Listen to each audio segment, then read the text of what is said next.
de La Diaria, desde Café La Diaria, y ya inaugurando la primera entrevista del día, como anunciamos antes de la pausa, con Francisco Legnani, el intendente electo de Canelones, que anda por Montevideo, a donde seguramente el centralismo de este país lo trae seguido. También hay un tema de cercanía. ¿Cómo anda, Francisco? ¿Qué tal, Martín? Buen día. Sí, el montevideocentrismo, muchas veces no.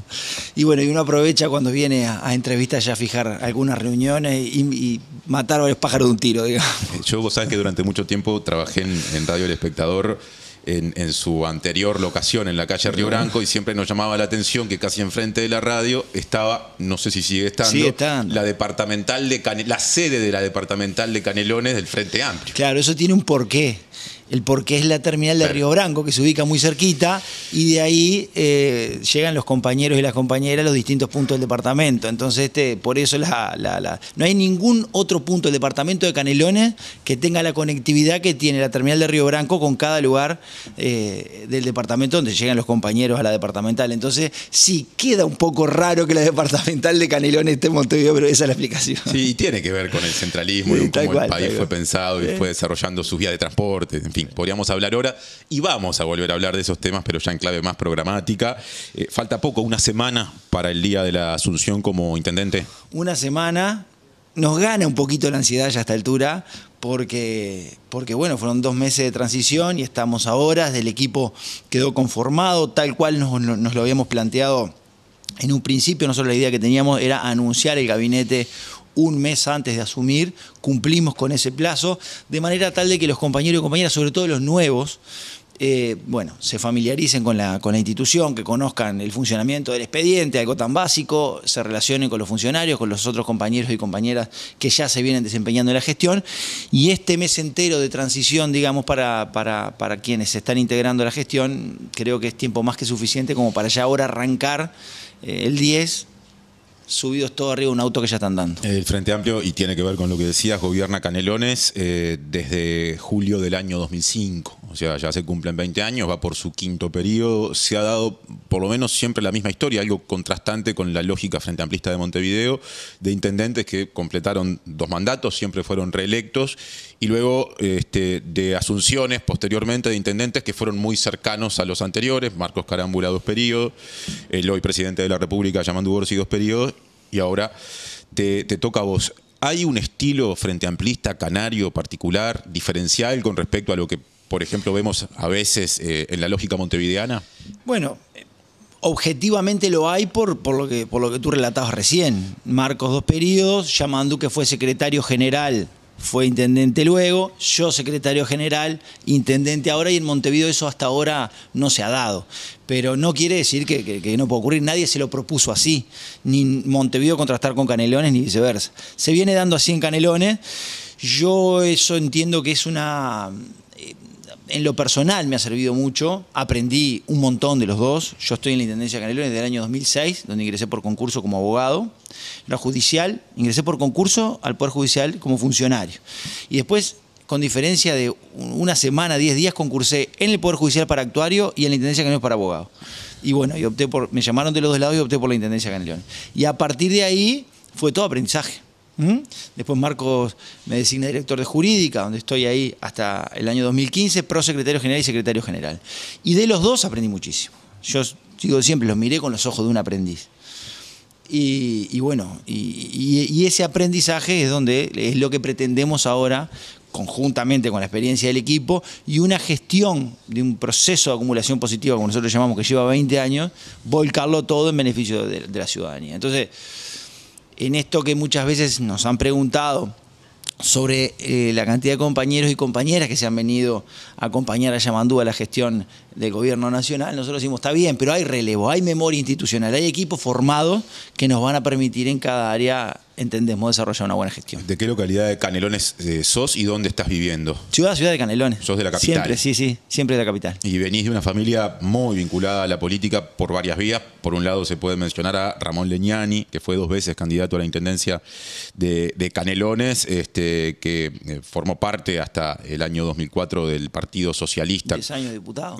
Y aparte estuvo en el Parlamento. ¿Cuánto hay de esa influencia en, digamos, tu interés por la política? Bueno, bueno, a ver, vengo de una familia muy política, las viejas familias coloradas de Canelones, los Leñani pertenecían al Partido Colorado en su momento, y Ramón, mi viejo arranca a militar con Ramón en dictadura a los 15 años, y yo arranqué más o menos a la misma edad, en la campaña del año 94, al lado de Ramón. Y bueno, a partir de ahí fue mi vínculo con el Partido Socialista y aprendí mucho de él, porque él era de Santa Lucía, un médico, que en aquel momento su preocupación era el cuidado del agua.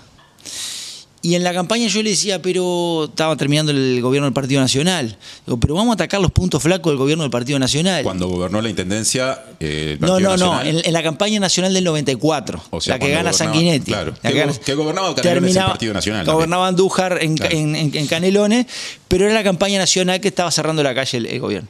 Vamos a atacar los puntos flacos del gobierno del Partido Nacional. Y me dice, esas preocupaciones tuyas son coyunturales. Lo que yo estoy planteando, el cuidado del agua, es lo que te va a preocupar a vos dentro de 20, 30 años. El cuidado del agua hoy es un tema de agenda nacional, mundial.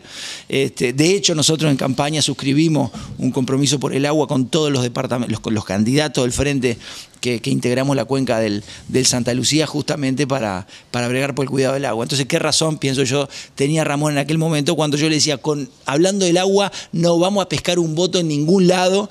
Y él me decía, bueno, esto es lo que te va a preocupar a vos a futuro, y es tal cual. En esa campaña electoral, la Intendencia de Canelones la reconquistó en aquel momento el Partido Colorado con un intendente llamado Tabaré Hackenbruch Leñani, ¿de segundo apellido o digo mal? No. La esposa de Tabaré Hackenbruch era Rosa Leñani. Tabaré Hackenbruch Leñani es el hijo de Tabaré de Rosa, que fue su secretario de Vivienda. De Vivienda en el periodo pasado. Sí. ¿Y cómo se dan esos cruces? Me parece que muy canarios. Rosa, en tía abuela mía, no tía de mi padre, hermana de mi abuelo. Sí, está. Y bueno. ¿Y eso facilita la conversación, más allá de las discusiones que me imagino que han sido ásperas en algún momento? No, en familia no. Yo pasé muchísimas navidades en la casa de ellos, los 25 a mediodía, con Tabaré y con Rosa. Y bueno, en familia tratamos de no tocar el tema político porque habían posiciones distintas, ¿no? Diametralmente opuestas en algunos casos. Pero y por fuera de la familia, cuando políticamente hay que sentarse a hablar de buscar apoyos, de consensuar.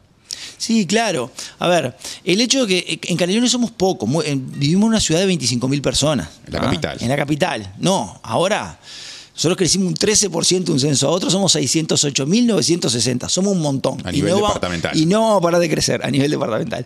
Pero también en el departamento medio como que nos conocemos y los que estamos en política también. Entonces, digo, se convive, el intercambio siempre enriquece. Y Canelones goza de una madurez política, que esto no se le puede adjudicar a un solo partido político, es producto de una construcción que lleva muchísimos años y que lo vamos a ver reflejado en este quinquenio también. Bueno, a eso vamos, porque esto nos permite ir aterrizando a decisiones políticas del presente, digamos, ¿no?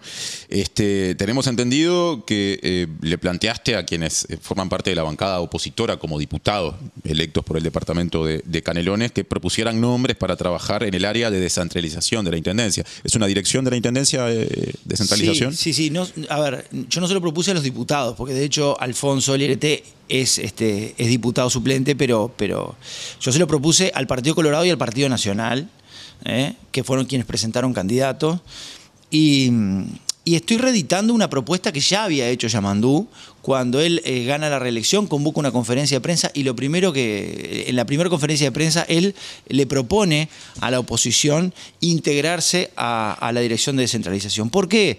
Porque nosotros tenemos un mapa político municipal, en los distintos municipios que eran 30, que ahora somos 32, donde hay municipios que están en manos del Frente Amplio. En aquel momento, cuando Yamandú realiza esa propuesta, no habían municipios del Partido Colorado, sí habían 9 del Partido Nacional, pero hoy la realidad cambia. Hoy tenemos 10 municipios en manos del Partido Nacional y 4 del Partido Colorado.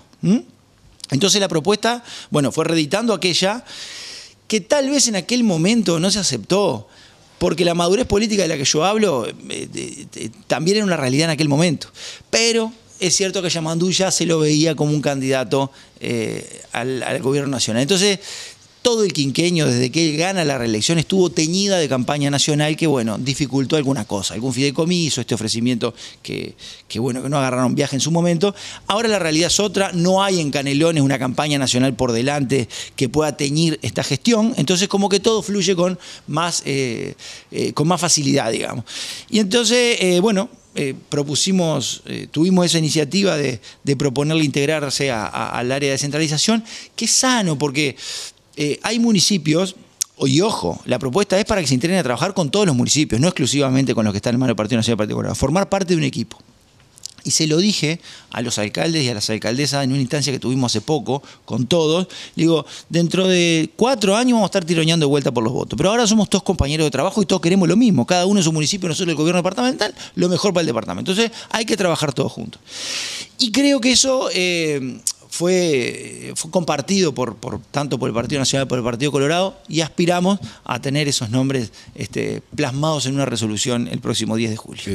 Según la diaria, digamos, en el caso de Sebastián Andújar, diputado por Canelones del Partido Nacional, uno de los varios, digamos, diputados opositores, que fue candidato a intendente justamente bajo el lema Coalición Republicana, se sugirió el nombre de Cristian Ferraro, alcalde de San Jacinto, que ocupó ese cargo en 2 periodos. A su vez, el diputado suplente, también candidato nacionalista bajo el lema Coalición Republicana, Lereté, recién mencionado, propuso a Mari Carmen Suárez, ex alcaldesa de la localidad de Míguez, y estaría faltando el aporte del Partido Colorado, que tuvo como candidato a intendente al también hoy diputado Walter Cervini, dentro de la Coalición Republicana. ¿Esos nombres efectivamente ustedes ya los han recibido, los 2 que mencioné? Se están manejando esos nombres, pero vamos a esperar la confirmación y yo espero anunciarlo el próximo 10 de julio en la medida que tengamos los 3 nombres, que en las próximas horas nos van a estar llegando. Es un hecho, a ver si entiendo bien, que esa dirección, el área de descentralización, la va a encabezar alguien no perteneciente al Frente Amplio, sino sugerido por estas personas, ¿o no? La va a encabezar Rubén Moreno, que ya estaba encabezando la dirección de descentralización, que sí es perteneciente al Frente Amplio, fue 2 veces alcalde del municipio de Nicolich. Estos nombres se van a integrar al equipo de Rubén. Van a ser parte de un equipo. Parte de un equipo, pero, reitero, para coordinar con los 32 municipios, no exclusivamente con los municipios del Partido Nacional y del Partido Colorado. Y en términos de acentos programáticos, ¿cuáles van a ser las prioridades de la nueva gestión? Bueno, eso se me ha preguntado mucho, o cuál va a ser tu impronta. Yo lo que digo es, más allá de improntas personales, las prioridades las impone la coyuntura. Nosotros crecimos 13% de un censo a otro, recién lo decíamos, Canelones ha crecido mucho, crecimos un 20% de la población en 20 años, en un departamento donde la natalidad cayó a la mitad en 20 años. Nacían 9.000 personas hace 20 años y nacen 4.500. Sin embargo, crecimos un montón, éramos 520.000 y somos 608.960. Hay gente que llega a Canelones. Llega a Canelones, o sea, se corre de lugar. Nada hace pensar que eso se detenga. Entonces, producto de esa coyuntura, hay 2 temas que se imponen. Uno es la movilidad, que lo tenemos detectado desde ese problema hace mucho tiempo. Pero estos números del censo, bueno, lo que nos hace pensar es, esto no se puede demorar más, tener una solución. Solamente por Avenida Yanatayo ingresan en ómnibus 16.000 personas por día a Montevideo y regresan 16.000 personas por día a Canelones. Hay que ver lo que son las horas pico en la entrada y la salida por Avenida Italia Yanatayo, por 8 de octubre, Camino Maldonado, y vamos a tener un tema también en Ruta 5. Entonces, ese abordaje lo estamos haciendo con el Ministerio de Transporte, naturalmente es quien conduce este proceso, y la Intendencia de Montevideo. Ya hemos tenido alguna instancia con la ministra Echeverry, que es sumamente ejecutiva, la conocemos, trabajó con nosotros en la dirección de obras de la Intendencia de Canelones, en el anterior periodo de Yamandú, y lo planteó como una prioridad el día que asumió. Y para nosotros también lo es, y para Montevideo lo propio. Entonces se conformó un equipo de trabajo con técnicos del Ministerio, de Intendencia de Canelones, Intendencia de Montevideo, con el objetivo de que antes de fin de año tengamos los pliegos prontos, licitar y buscar una solución. Ahora están en la etapa de diagnóstico para el corredor Avenida Italia Yanatacio, para 8 de octubre Camino Maldonado, y para el eje Ruta 5, la solución podría venir por el tren de pasajeros. Claro, claro. Ahí quizás ya haya un nivel de infraestructura desarrollado que facilite algo a lo que habría que agregarle material rodante, concesiones. Lógico, pero tenemos vías nuevas y el tren de pasajeros funciona en todo el mundo. Entonces acá tiene que funcionar. Y si nosotros vemos cómo se viene desarrollando Ruta 5, nosotros tenemos 2 corredores logísticos industriales importantes. La Ruta 101, que se viene quedando sin espacio, y la Ruta 5, que tiene la gran virtud de que es doble y que está a 15 minutos del puerto. Entonces eso viene explotando. Entonces, en la medida que viene explotando, uno a veces a las 12 del mediodía, ruta 5, entre Montevideo y Canelón, parece Boulevard Artigas. Va a haber que encontrar una solución y me parece que viene por ese lado. Sí. Y lo otro es el tema de saneamiento. Nosotros no llegamos a un 30% del saneamiento en todo el departamento. Eso es muy poco, son guarismos muy bajos. El saneamiento, salvo en Montevideo, que le corresponde a la Intendencia y que supera el 90%, en el resto del país le corresponde a OCE.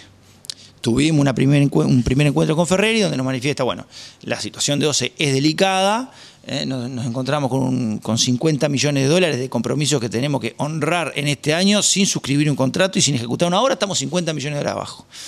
Por tanto, nuestra aspiración que era que OCE financiara el saneamiento de nuestro principal balneario Atlántida no iba a ser contemplado. Se van a enfocar en el eje Ruta 5, que ya están trabajando, pero no en nuestro principal balneario. Y ocurre que Atlántida de un censo a otro multiplicó por 2 su población. Balneario de Costa de Oro multiplicado por 2 o por 3. Eso va a seguir creciendo. Si nosotros nos proyectamos para adelante, ese crecimiento se va a acentuar. Va a venir un hospital al municipio de Atlántida. ¿Va a estar en el municipio de Atlántida? Va a venir un hospital en el municipio de Atlántida. La ministra de Salud Pública, Cristina Lustenberg, dijo acá hace 2 días que todavía no estaba definida la ubicación de ese hospital para la Costa de Oro. Bueno, sí, a ver, la última información, lo de usted es más fresco porque vino antes de ayer. Nosotros hablamos unos días con Cristina y no teníamos un cambio respecto a la primera propuesta que era en Estación Atlántida, o sea, yendo hacia el este, interbalnearia al norte, a la izquierda. Y bueno, independientemente del hospital, pongámosle que se reubica en otra localidad de Ciudad de Costa de Oro, porque va a ser en Costa de Oro. Atlántida hoy no banca la población que tiene, mucho menos los veranos, y nosotros como Intendencia hoy no estamos autorizando emprendimiento inmobiliario en Atlántida, que serían un desarrollo para el balneario, por la falta de saneamiento. La Intendencia hoy no los autoriza, no los deja salir del papel. Entonces, como principio tienen las cosas, nosotros lo que le planteamos a OCE fue, bueno, muy bien, nosotros vamos a ir en busca de ese financiamiento, vía fideicomiso, junta departamental. Ahí vas a precisar, o va a precisar, la Intendencia precisaría mayorías especiales. Mayorías especiales de 21 votos, nosotros vamos a contar con 18. Faltarían 3 votos. Faltarían 3 votos, pero bueno, estamos dentro de las conversaciones que estamos teniendo con los candidatos de oposición, que van a estar presentes jueves. Y eso es toda una señal. Bueno, van a estar presentes jueves en la Asunción. En ese intercambio están dispuestos a acompañar el fideicomiso para el saneamiento. Esto de que haya gente trabajando en el área de descentralización sugerida por esos candidatos, da la impresión de que, entre otras cosas, ustedes lo piensan como una estrategia política para poder avanzar en otro tipo de decisiones como estas obras que requieren un fideicomiso o que se apruebe esa posibilidad financiera. El municipio de Atlántida está en manos del Partido Nacional. Y aparte lo requiere, es nuestro principal balneario. Entonces, por una cuestión de sentido común, nosotros queremos desarrollar el Canelones turístico. Y en la medida que Atlántida se desarrollan los balnearios aledaños también. Tenemos 60 kilómetros de costa y 40 balnearios preciosos, pero Atlántida es Atlántida. Y tiene una carencia en términos de saneamiento. Entonces, bueno, los equipos técnicos de la Intendencia, conjuntamente con un equipo de ingenieros de OCE, están haciendo un relevamiento en Atlántida para ver cuánto sería el costo, y nosotros aspiramos a que en el mes de marzo del año que viene están ingresando esa solicitud a la Junta Departamental para, bueno, poder ejecutar el saneamiento de nuestro principal balneario. Va a salir un dinero importante, es un costo que estamos dispuestos a asumir. Paño financiero tenemos, nosotros hoy por los fideicomisos que ya tenemos en ejecución, tenemos comprometido un 13% de los ingresos de la Intendencia de Canelones, por tanto hay condiciones como para poder afrontar este gasto que va a ser importante. Vuelvo un tema hacia atrás. Me interesa volver a la cuestión de la movilidad, ¿no? Porque ahí quedan muchas preguntas planteadas. Decías que la idea es que antes de fin de año esté pronto el pliego para la licitación destinada a que se concrete el proyecto que finalmente se seleccione, que en buena medida va a facilitar la movilidad de personas que viven en Montevideo y el área metropolitana, tomando como referencia a Montevideo, bueno, el eje Avenida Italia, el eje 8 de octubre y las rutas respectivas interbalnearias y la 8. Dejo al tren de lado porque ya hablamos de la cuestión de la ruta 5.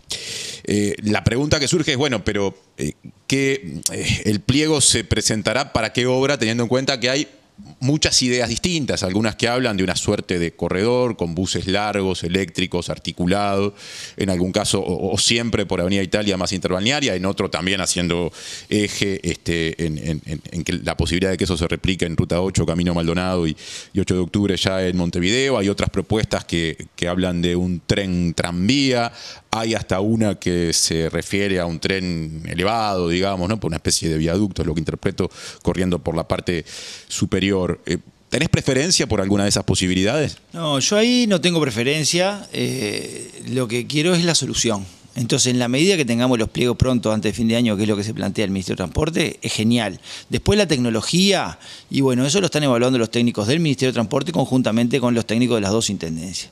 Y ahí uno se va a plegar a lo que resuelvan los que entienden del tema. Porque ahí no es solo el análisis, vamos a agarrar por ejemplo el corredor Avenida Yanatacio, no es solo el análisis de si lo que sirve es un tranvía o lo que es el bus rápido. Hay que hacer análisis de otro tipo también. Lo que son las alimentadoras, y nos lo plantearon en campaña. Macanudo, vos me vas a resolver Avenida Italia Yanatacio. ¿Cómo llego yo a Yanatacio? Tenemos que resolver la movilidad interna de la costa también, hacer llegar a la gente, y eso es todo otro trabajo, hacer llegar a la gente los distintos puntos de la costa hacia Avenida Yanatacio para poder tomarse el tren, el aéreo, el bus, lo que fuere. Y ante ese problema, ¿qué pensás o qué reflexión haces acerca de la situación de la empresa Copsa, que una y otra vez tiene dificultades o ha tenido para pagar salarios y es un actor fundamental para el transporte del área suburbana y en particular de Canelones? Es clave. Nosotros no participamos de esa reunión. Sí, el Ministerio de Transporte ha tenido una instancia con las empresas de transporte, con las empresas de transporte, con las empresas de ómnibus, con todas las que van a tener que ver con este trazado de la entrada y salida de Montevideo por ese eje y por el eje Ruta 8 Camino Maldonado.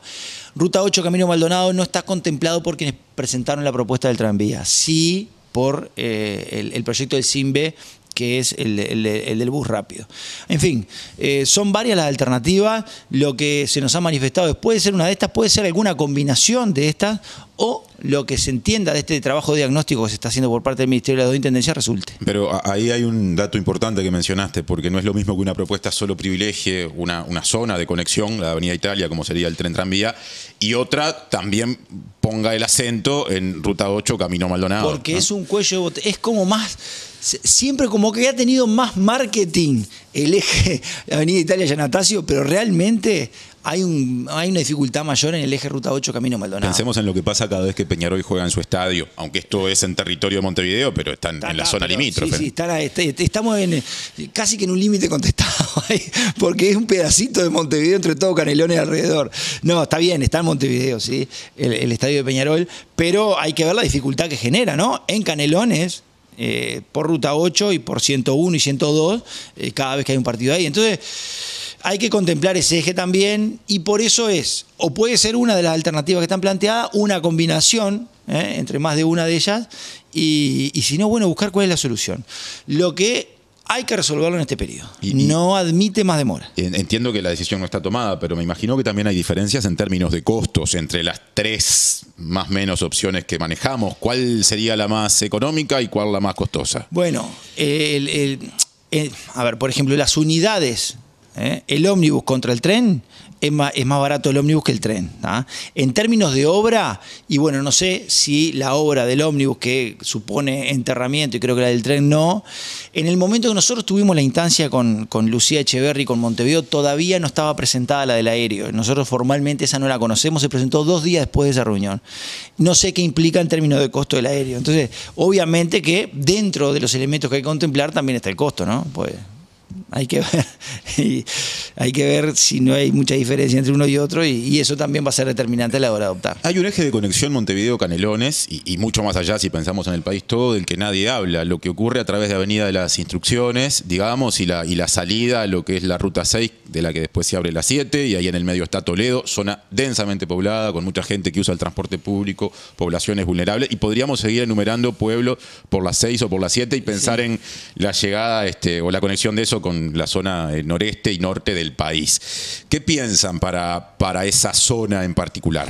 Esa zona no está contemplada dentro de la propuesta esta del corredor Avenida Italia Yanatacio y Ruta 8 Camino Maldonado. Naturalmente que en la medida que nosotros envolvemos a Montevideo, que es una suerte, el hecho de estar cerca de Montevideo, que explica de alguna manera el crecimiento que ha tenido Canelones, y tenemos potencialidad para seguir creciendo. Y en la medida que sigamos creciendo, las entradas y las salidas de Montevideo, todas, como este eje que estás nombrando tú ahora, también vamos a tener que buscar una solución definitiva, y pasa por el lado de potenciar el transporte colectivo de manera tal que motive a la persona a bajarse del auto y tomarse el transporte público. Oye, ¿eso está pasando o no? Y no, claro. Por eso las unidades que nosotros, en caso de ser, por ejemplo, un bus rápido, tenemos que motivar a la gente a que se baje y que no piense que se va a subir un ómnibus, que es lento, que el servicio no es el que esperan y demás. No, tiene que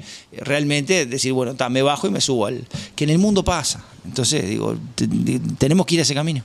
Esta acción la lidera, o estas acciones serán lideradas por el Ministerio de Transporte y Obras Públicas, ya las está liderando. Supongo que en términos de financiamiento, una parte de todos modos, aunque no sea la mayor, le va a corresponder a las distintas intendencias, también a la de Canelones. Aquí entra en juego la cuestión de las transferencias también del gobierno nacional hacia los gobiernos departamentales. El gobierno anunció en abril que se revisaría la metodología de transferencias para garantizar mayor ecuanimidad y que luego se intentaría concretar un acuerdo con el Congreso de Intendentes, interpreto que con el que asumirá luego de la asunción de las nuevas autoridades departamentales, o sea, dentro de una semana hacia adelante en cada uno de los departamentos. Y en ese contexto, ¿no? En esto que se planteó pocos días después de la asunción del actual gobierno, marzo, abril, vos dijiste hace un par de meses en BTV que se debía reeditar el Fondo Metropolitano, que fue discontinuado en el periodo anterior, y agregaste que Canelones textualmente necesita lo que en su momento llegaron a ser 25 millones de dólares que recibió por esa vía, que luego dejó de aplicarse. ¿Mantenés esa aspiración? No, la quiero reajustar. 25 millones de dólares fue en el periodo anterior. ¿No alcanza eso? Tiene que ser mayor. No. A ver, ¿qué ocurrió con el Fondo Metropolitano? El Fondo Metropolitano vino a corregir las asimetrías de las transferencias del gobierno nacional a los gobiernos departamentales. Per cápita, cada montevideano recibe 2.300 pesos por año, cada canario 3.800, y la otra punta tenemos a Flores con 17.200. Entonces, esas asimetrías, y a través de un acuerdo en el Congreso de Intendentes, el Congreso de Intendentes se resuelve todo por acuerdo. Eso está muy bueno. Lo que se planteó fue, bueno, si le mantenemos a la restante intendencia los ingresos que hoy tienen, sí, está bien, corrijamos esa asimetría a través de un fondo para Montevideo y para Canelones, que en aquel momento fueron 100 millones para Montevideo, 25 para Canelones. El gobierno nacional anterior lo discontinuó, y me parece que es de estricta justicia que eso se reedite, y así lo vamos a plantear. Yo te mencioné los 25 millones de dólares. Yo le hice la misma pregunta a Rodrigo Arima, el director de la Oficina de Planeamiento y Presupuesto, hace cuestión de algo menos de un mes, entrevistado en este mismo programa. Y dijo que él estaba abierto a reconsiderar todo eso, pero que no se podía repetir exactamente lo que, por ejemplo, se transfería en el año 2018, durante el anterior gobierno del Frente Amplio y antes de la discontinuación o discontinuidad, o como se diga, que se dio en el gobierno anterior. Claro, por eso estamos de acuerdo. Pero, hay que reajustarlo. Pero me dio la impresión de que era más bien a la baja lo de Arim. Bueno, ahora lo que vamos a hacer a través del Congreso de Intendentes, yo participé de un primer Congreso de Intendentes la semana pasada, donde estaban los intendentes salientes y los entrantes, donde se planteó, bueno, que cada bancada designara algún integrante para ir a empezar estas conversaciones con el gobierno nacional, cosa que se va a estar realizando los próximos días. Para cerrar la entrevista, Francisco, hay una cantidad de temas que nos han ido quedando afuera, pero hay uno que creo que es central para todo el país, pero particularmente para Montevideo y el área metropolitana, por ende también para Canelones, que es el de los asentamientos. El gobierno anterior presentó como una de sus principales iniciativas lo que se denominó Plan Avanzar, ¿no? Vinculado a relocalizar, regularizar asentamientos. Y por un lado me pregunto qué impacto tuvo eso en Canelones en términos de obras que se hayan concretado, que eventualmente se estén ejecutando. Y por otro lado también aprovecho la oportunidad para preguntar sobre los planes en asociación eventualmente con el actual gobierno nacional para este quinquenio en esa materia, asentamientos. Sí, nosotros tenemos 121 asentamientos en Canelones. No creció en número en el periodo pasado, sí creció la cantidad de gente en asentamientos. Y es un tema que nosotros tenemos que abordar en este quinquenio con el gobierno nacional. Tuve alguna charla informal con Cristian Di Candia en estos días pasados. El subsecretario, de cómo hacer un abordaje. tenemos un tema también de gente en situación de calle. Hay que hacer un abordaje integral con el tema asentamiento, gente en situación de calle y ver cómo se le busca una solución habitacional. Y acá tiene que participar el Ministerio de Vivienda, Intendencia Canelones, por supuesto. Nosotros tenemos en nuestra cartera de tierra unos 2.000 padrones en Canelones de la Intendencia que podemos destinar a efectos de relocalizar vecinas y vecinos del departamento que hoy habitan en asentamiento o que están en situación de calle. ¿Dónde están los asentamientos más grandes? Tenemos. A ver, ahí ocurre que hay mucha gente que se va de Montevideo y mucha gente que llega del campo, que se ha venido despoblando a Montevideo, no encuentra oportunidades y termina o en el cinturón de Montevideo o en Barros Blancos, en la zona de la costa, digamos en los municipios más cercanos a Montevideo. Es un abordaje gobierno nacional, gobierno departamental. Ayer estuve intercambiando por este tema con Marcos Carámbula. Con Marco hablo frecuentemente. Hablo con los dos. Cuando digo los dos, mis dos antecesores. El sujeto omitido es el presidente de la República. Claro, actualmente más con Marco por una razón de tiempo, ¿no? De tiempo del presidente de la República. Pero intercambio con los dos y ayer con Marco estuvimos tocando ese tema. Y él me hablaba de algunas experiencias en Europa donde la gente en situación de calle, aterrizándolo a Uruguay, con un abordaje Ministerio de Vivienda, Mides y Salud Pública, haciéndole un seguimiento, relocalizarla, otorgarle una vivienda, ir buscando una alternativa a los refugios a través de las viviendas, haciéndole un seguimiento a cada uno de ellos. Y me dijo, mirá, si nos ponemos de acuerdo, yo tengo autorización por parte de Elena es la esposa de Marco, de que hasta los 80 años puedo seguir en la vuelta. Después sí se me termina. Entonces le digo, bueno, Marco, ponete a articular un poquito entre los distintos organismos ahora que podemos llegar con eso. Capaz que lo dijiste y se me escapó. ¿Qué edad tiene Marcos ahora? Y bueno, 79. Quedan meses. Me dijo 30 meses, me dijo. Me quedan 30 meses hasta los 80. Ahí está. Poco menos. Lo otro que capaz que comentaste y se nos escapó o no, el plan Avanzar, ¿qué impacto tuvo hasta ahora en Canelones? No, bueno, tuvo, pero lo que pasa es que a la luz de los hechos, nosotros tenemos una cantidad enorme de gente viviendo en asentamiento y la cantidad de asentamiento no se redujo. Hablaste de 121 y siguen siendo 121. Siguen siendo 121. ¿Y cómo se explica eso? Siguen siendo 121 y tenemos más gente viviendo en los asentamientos. Pero entonces lo que hubo que fue algo parcial en algún asentamiento. En algún asentamiento y a ver. Este crecimiento de población que yo digo que ha tenido Canelones, sí, es cierto que mucha gente se ha ido a vivir a Ciudad de la Costa y uno lo ve cuando pasa el puente, cómo viene creciendo en términos de infraestructura, de inversión inmobiliaria y demás, pero hay gente que se ha ido a vivir a los asentamientos y hay mucha gente que sale de acá de Montevideo. Claro, el ritmo de lo que hagas a veces va más despacio que el ritmo de llegada de gente. Bien. Francisco Legnani, intendente electo de Canelones, ha sido un gusto que andes por acá en la mañana de la diaria y seguiremos hablando de todos estos temas. Muchísimas gracias por la invitación.